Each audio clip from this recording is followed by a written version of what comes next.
Morning, কেমন আছো সবাই? আশা করছি সবাই খুব ভালো আছো, সুস্থ আছো। আমরাও খুব ভালো আছি।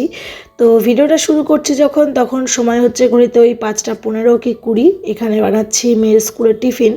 তো টিফিনে আজকে দেবো সুজি, আর সুজিটা একটু দলা দলা হয়ে গেছে, তার কারণ সুজিটা না একটু ধুয়ে দিয়েছিলাম সেই কারণে। আর এইখানে হচ্ছে ডিম সেদ্ধ, আর এদিকে দুধ অলরেডি গরম করা হয়ে গেছে। তো দুধ আর ডিম সেদ্ধ খেয়ে যাবে, আর সুজিটা নিয়ে যাবে টিফিনে। আর ও সুজি যখন করি তখন শুধুমাত্র দুধ দিয়েই করি, একটু সুজিটাকে ঘিয়ে ভেজে তারপরে দুধ দিয়ে দিই। তো তারপরে দিই হচ্ছে গুড়।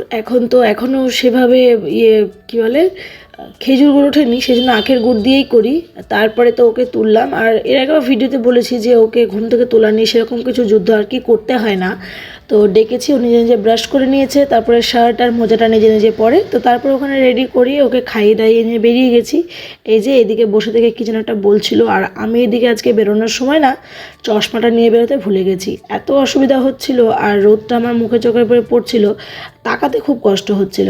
তো কী আর করা যাবে, ভুলে গেছি। আর যখন খেয়াল করেছি মানে বাড়ি থেকে তালা টালা মেরে বেরিয়েও গিয়েছি, তো ভাবলাম আবার তালা খুলে ভেতরে যাওয়া আসা, তো সেই জন্য আর যাইনি। তো তারপরে তো এর আগেই বলেছিলাম যে আমি এখন হেঁটে হেঁটেই বাড়ি যাচ্ছি পুরোটা, মেয়েকে স্কুলে রাখার পরে। বাড়ি এসে বেশ কিছুক্ষণ একটু রেস্ট করেছিলাম, মানে একটু এক্সারসাইজ করেছি, করার পরে একটু রেস্ট করেছি। করার পরে সমস্ত সকালে যে সমস্ত কাজ থাকে সেগুলো কমপ্লিট করে এসেছি ঠাকুর ঘরে। পুজো আমার অলরেডি দেওয়া হয়ে গিয়েছে, তারপরে তোমাদেরকে দেখাচ্ছি।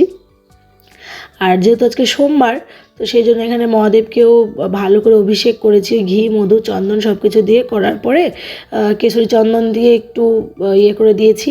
করার পরে পুজো হওয়ার পরে যে চন্দন বেটেছিলাম সেখান থেকে না বেশ খানিকটা চন্দন বেঁচে গেছিলো, তো ভাবলাম একটু মুখে মাখি। তো মুখে মেখেছি, দেখা যাক মেয়ে স্কুল থেকে আসার পর ওর কী রিয়াকশান হয়। তো চন্দনটা শুকিয়ে যাওয়ার পর এরকমই হয় মুখে। এবার মেয়ে না অবাক, হঠাৎ মায়ের মুখে কি হয়ে গেল। একটা সময় প্রায় তো কাদোমাদো হয়ে গেছিলো যে তোমার মুখে কি হলো, এটা কি করে হলো। মানে আমি বলছি কী জানি কী যে হলো, ঘুম থেকে উঠে দেখছি এরকম হয়ে গেছে। ও এবার শুঁকছে, বুঝতেও পারছে না, বারবার করে হাত দিচ্ছে, চটার মতো উঠছে, তো ভাবছে মানে আমার চামড়া উঠে আসছে। তো তারপরে দেখলাম যে না, যাই হোক মেয়েকে আর ভয় পাইয়ে লাভ নেই, যে আমার মুখে কি হয়েছে সেটা সেরকম বলে দিলাম যে আমি চন্দন মেখেছি বাবা, তো চন্দন মাখলে মুখটা এরকমই হয়। ভালো কথা। তো তারপরে ওর স্কুলের খাতাটা আমাকে দেখালো যে এরকম আজকে নতুন একটা অক্ষর শিখিয়েছে, সেটা হচ্ছে ল। আর এই দেখো এটা মুখস্থ করতে দিয়েছে, এটা কালকে আমাকে স্কুলে প্রার্থনার পরে মাইকে বলতে হবে। তো আমি দেখতে চাইলাম, মাঝখানে কদিন থেকে খেয়াল করছি যে এই জিনিসটা না মানে একা একাই বলছে, মানে পুরোটা গুছিয়ে বলতে পারছে না, তবে বলার চেষ্টা করছে। সেটা হচ্ছে এই যে এই লেখাটা, আমি সত্য সত্য কথা বলবো, সত্য পথে চলবো, সত্যকে চিনবো জানবো ভালোবাসবো, আমি সৎ, আমার চিন্তা সৎ, আমার কর্ম সৎ, আমার সঙ্গ সৎ, আমি সুন্দর, আমি পবিত্র, আমি আনন্দ। এইটা কালকে ওকে মাইকে বলতে হবে। তো যাই হোক, আমি জিজ্ঞাসা করলাম কি রে তুই পারিস? তো বলো যে হ্যাঁ আমি তো অনেকটাই বলতে পারি, 2-1বার পড়লেই হয়ে যাবে। আর সত্যি কথা বলতে এই সমস্ত শিক্ষাগুলো ছোটোবেলা থেকে দেওয়া হয় বলেই এই বিবেকানন্দ শিশু মন্দিরে মেয়েকে ভর্তি করানো, যে পুঁথিগত শিক্ষার সাথে সাথে নৈতিক যে সমস্ত শিক্ষাগুলো সেগুলো তারা 5 বছর বয়সের পর থেকে শুরু করে দেয়। মানে অরুণের তো খেলার ছলে পড়াশোনা শেখানো হয়, উদয়ে উঠে সমস্ত বইয়ের পড়ার সাথে সাথে এই সমস্ত শিক্ষাও তারা শুরু করেন। তো তারপরে আমার মুখটা একটু বরফ দিয়ে ভালো করে ঘষে নিয়েছি, আর মুখটা মুছবো না, এইভাবে জলটা মানে আর কি মুখে শুষে নেবে। আর এখানে হাজবেন্ড মাছ নিয়ে এসেছে, দেখো তোমার হচ্ছে বোয়াল মাছ, আর হচ্ছে 2টো বোয়াল মাছ আছে, আর ওটা কী মাছ আমার জানা নেই। আর এখানে আছে বেশ কিছুটা কুচনো মানে কুচো চিংড়ি যেটাকে বলে আর কি। আমি আনতে বলেছিলাম, যদিও চিংড়িতে আমার প্রচণ্ড পরিমাণে অ্যালার্জি, তো তবুও আনতে বলেছিলাম। হয় না 6 মাস বছরে একবার তো খেতে ইচ্ছে করেই এরকম চিংড়ি, যে হচ্ছে একটু চপ মানে বানিয়ে খাবো। আর নর্মালি যে চিংড়িগুলো আনে সেগুলো তো ওই পিঠের সিদ্ধার আর ওই এটা ফেলে দেওয়াই হয়, কিন্তু এই চিংড়িগুলো তো সম্ভব না। তো ভালো করে 7-8 বার ধুয়ে নিয়েছি, ধুয়ে নেওয়ার পরে মিক্সিতে পেস্ট করে নিয়েছি, এটার হবে বড়া। আর এইদিকে হচ্ছে তোমার রান্নাবান্না, মাছগুলো তো আমাদের বাড়িতে যাবে, তো একদিকে ভালোই হয়, মানে বাড়ির কাছে মায়ের বাড়ি থাকা, মাসির বাড়ি থাকার কিন্তু এটা একটা ভালো একটা অ্যাডভান্টেজ আছে, তাই না? যে মানে একটু সমস্যা হলেই বা কোনো কিছু হলে ওরাই আমাকে আর কি হেল্প করে সব সময়। মানে আমি একবার ফোন করলে ওরা কোনো সময় কোনো কিছুতে না করে না। তো দাদাকে ফোন করে ডাকলাম, মাছগুলো দাদা নিয়ে গিয়েছে, তো মা কেটে ধুয়ে রান্না করে আমাদেরকে আর কি দিয়ে যাবে। তো আমি ভাবলাম হচ্ছে একবারে রান্নাটা সেরে নিই, কারণ হাজব্যান্ড বললো আজকে ব্রেকফাস্টে আর অন্য কিছু খাবে না, বললো একটু সময় লাগুক, ভাতই করে নাও। তো ভাত করতে বলে ভাতটা তো করতে সময় লাগবে, তো তার মধ্যে দেখছি ঘুমিয়ে পড়েছে। এবার আমি তখন কি করব ভাবলাম, ঘুমাচ্ছে যখন আর একটু ঘুমাক, ততক্ষণ আমি রান্না কমপ্লিট করে নিই। রান্না কমপ্লিট করতে বেশি কিছু করব না, এখানে ওই চিংড়ি মাছের বড়াটা হবে। আর এর আগের দিন সেই যে ছোটো ছোটো বেগুনগুলো দেখিয়েছিলাম, কাকিমা দিয়েছিল, তো সেই বেগুনগুলোই ভাবছি একটু কী করে রান্না করব ভাবতে ভাবতে ভাবলাম এরকম মশলা বেগুন করি। ওই তো বেগুনটাকে একটু সর্ষের তেলে ভেজে নিয়েছি, সর্ষের তেলের পরিমাণটা একটু বেশি করেই দিয়েছিলাম।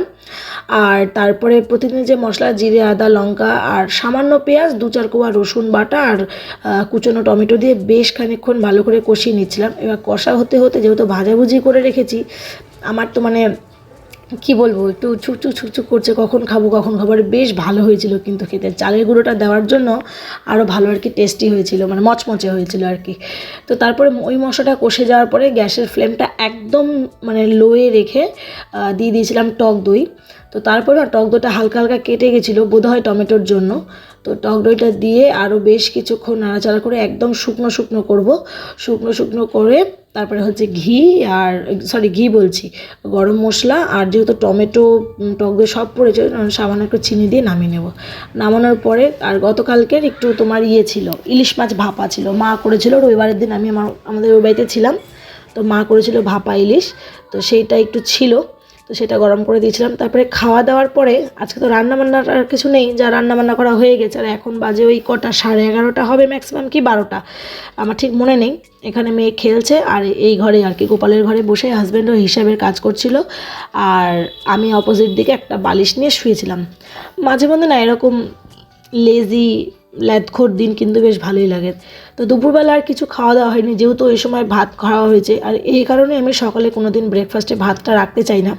সকালে যদি ভাত খাওয়া হয় দুপুরে আর খাওয়া দাওয়াটা ঠিকঠাক থাকে না, সেই জন্য আর কি। তো সন্ধ্যাবেলা ওদেরকে করে দিলাম ম্যাগি, আর আমি ভাবলাম যে চিংড়ি মাছের ওই ব্যাটারটা যখন আছেই, তো একটু গরম গরম আবার কয়েকটা ভেজে খাই। আবার কবে বলতে আনবে না আনবে জানি না। তো ওদেরকে ম্যাগি করে দিলাম, আর আমি এদিকে কয়েকটা ভেজে নিয়েছিলাম। আর দুপুরবেলা তখন মানে সকালে যেটা খেয়েছিলাম আর কি, সেটা ওই তখনকার মতোই ভেজেছিলাম, কারণ এগুলো জিনিস দেখবে ওই বেশ গরম গরম কিন্তু বেশ ভালো লাগে, তাই না? ওদেরকে ওই ঘরে দিয়ে দিয়েছি, ওরা বাবা মেয়ে ওই ঘরে বসে বসে খাচ্ছে, আর আমি চিংড়ি মাছের বড়াটা নিয়ে পাশে একটু ফোনটা নিয়ে বসেছি। এখন এটা আরাম করে একটু ফোন দেখতে দেখতে খাবো। আমার না মাঝে মধ্যে এরকম বাড়ির মধ্যে একা একা সময় কাটাতে বেশ ভালো লাগে। তো যাই হোক, চলো আমি একটু খাই, আর ভিডিওটা এই পর্যন্ত শেষ করছি। জানি ভিডিওটার বিশেষ কিছুই আর দেখানো হলো না, তো আজকের মতো টাটা, দেখাবে নতুন ভিডিওর সাথে।